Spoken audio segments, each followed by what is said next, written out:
Helo, enw fi yw Will Kingshot a dwi'n un o'r hwyluswyr sydd yn gweithio ar cynhyrchiad Theatr Genedlaethol Cymru.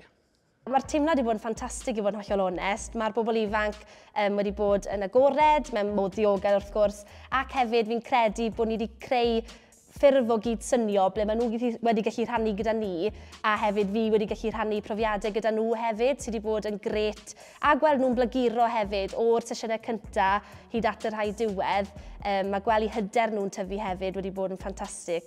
Wel, oeddwn ni'n siarad amdano lot o fel consent, oedd yr peth mwyaf fel y pennaf.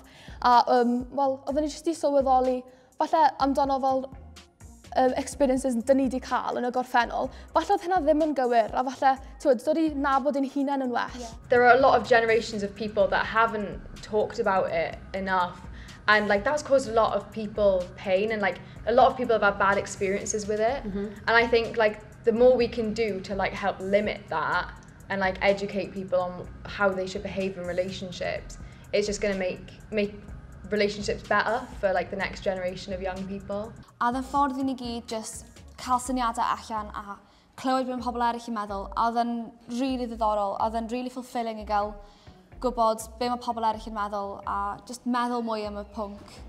Hefyd fel gweld profiadau pobl eraill yn gallu gwneud i ti'n teimlo fwy comfortable oherwydd ti'n gwybod dydy ddim ond ti sydd wedi fel cael profiadau falle drwg, ond fel mae pawb yn yr un a mae pawb wedi mynd trwy rhywbeth oedd ni ddim moyn.